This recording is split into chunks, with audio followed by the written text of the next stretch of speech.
2026年4月9日，每日靈修主供應我們心靈所需，可以知足。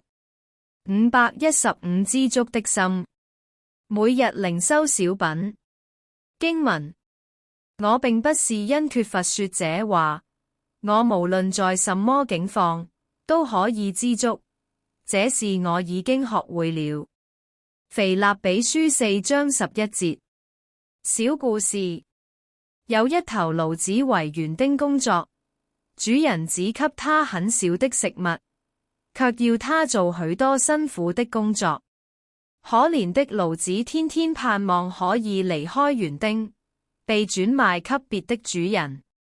果然，有一天他被賣給一個陶瓷匠，結果他搬運的貨物比以前更重更多，整天都要搬運黏土和陶瓷。驢子無法再忍受下去，又期望再換一位主人。後來，他又被賣給一個製皮匠。他看到這個主人比從前的兩個主人還要殘忍。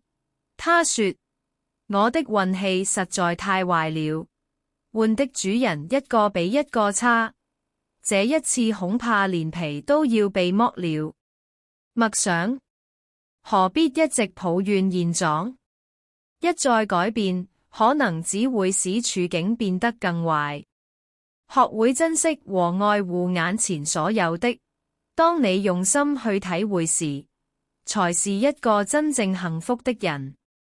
禱告：我們在天上的父，我們的本性原有貪婪的心，總是對自己的環境和事物不滿足而苛求更多，甚至墮入誘惑。主啊，唯有你才是我們真正的滿足和心靈的需要，是無法代替的。